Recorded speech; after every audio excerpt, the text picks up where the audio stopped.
اور آخری بات صدقہ فطر کے حوالے سے کرنی ہے کہ آدمی خواہ کتنے ہی آداب کے ساتھ روزے رکھ لے، لیکن انسان ہونے کے ناطے کچھ نہ کچھ کمی کوتاہی رہ ہی جاتی ہے، اور اس کمی کوتاہی کے ازالے کے لیے اللہ تعالیٰ نے روزے داروں پر روزوں کی زکوٰۃ واجب کی ہے، جسے فطرانہ اور سرسایہ کہا جاتا ہے۔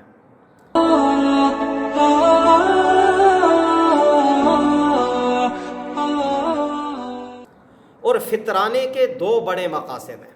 نمبر ایک، روزوں کی کمی کوتاہی کی تلافی ہو جائے۔ دیکھیں، روزہ رکھ کے کبھی جھوٹ بول دیا، روزہ رکھ کے کبھی عبادت میں سستی ہو گئی، کہیں کسی کی غیبت کر دی، کہیں نظر کا غلط استعمال ہو گیا، تو پھر اس کمی کوتاہی کی تلافی ہو جائے، اس کے لیے اللہ نے فطرانہ رکھا۔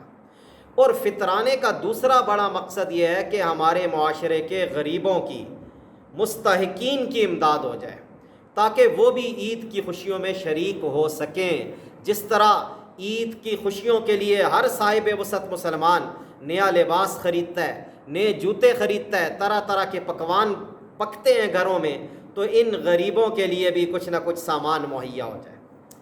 اب سوال یہ ہے کہ یہ صدقہ فطر، فطرانہ کس پہ واجب ہے؟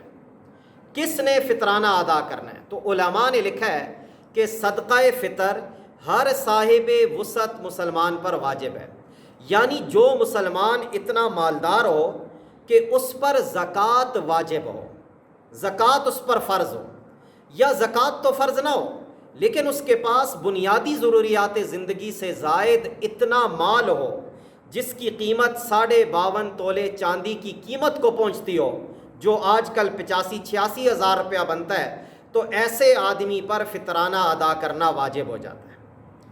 یہ فطرانہ آدمی اپنی طرف سے بھی ادا کرے گا اور اپنی نابالغ اولاد کی طرف سے بھی ادا کرے گا۔ علماء نے لکھا ہے کہ بالغ اولاد اور بیوی کی طرف سے فطرانہ ادا کرنا آدمی کے ذمے واجب تو نہیں ہے، لیکن اگر وہ ان کو بتا کر اپنی رضا اور خوشی سے اپنی بالغ اولاد اور بیوی کا فطرانہ بھی ادا کر دے تو یہ ان کی طرف سے بھی ادا ہو جائے گا۔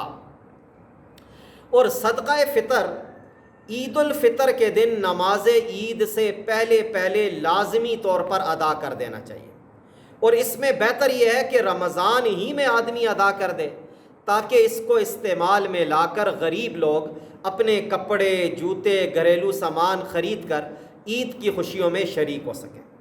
اور پھر اگلی بات یہ ہے کہ صدقہ فطر کے مستحق کون ہیں؟ تو جو لوگ زکوٰۃ کے مستحق ہیں وہی صدقہ فطر کے بھی مستحق ہیں، یعنی جن پر زکوٰۃ لگتی ہے تو فطرانہ بھی انہی پہ لگتا ہے، انہی کو دیا جائے۔ اور آخری بات، صدقہ فطر کا نصاب کیا ہے؟ تو فطرانے کا نصاب 4 طرح کا ہے۔ ہر آدمی اپنی مالی حیثیت کے مطابق اعلیٰ سے اعلیٰ نصاب کو اختیار کرے۔ اگر آدمی بہت مالدار ہے، اللہ کا دیا ہوا بہت کچھ ہے، تو وہ سب سے اعلیٰ نصاب کشمش کے مطابق فطرانہ ادا کرے۔ اگر یہ نہیں تو پھر کھجور کے مطابق فطرانہ ادا کرے، اگر یہ نہیں تو جو کے نصاب کے مطابق فطرانہ ادا کرے، اور سب سے جو ادنا درجہ ہے وہ ہے گندم۔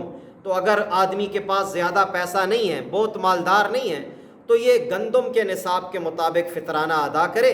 اور اس سال گندم کے نصاب کے مطابق اگر کوئی فطرانہ ادا کرے تو گندم کے مطابق فی کس 150 روپے ہے، اور اگر کوئی جو کے مطابق ادا کرے تو جو کے مطابق فی کس فطرانہ 450 روپے ہے، اور اگر کوئی اس سے اوپر کھجور کے نصاب کے مطابق ادا کرنا چاہے تو کھجور کے مطابق فی کس 850 روپے ہے، اور اگر کوئی سب سے اعلیٰ کشمش کے نصاب کے مطابق فطرانہ ادا کرنا چاہے تو وہ فی کس 2100 روپے ہے۔ اللہ رب العزت سے دعا ہے اللہ ہمیں سمجھنے کی اور تمام صدقات نفلیہ اور صدقات واجبہ ادا کرتے رہنے کی توفیق عطا فرمائے۔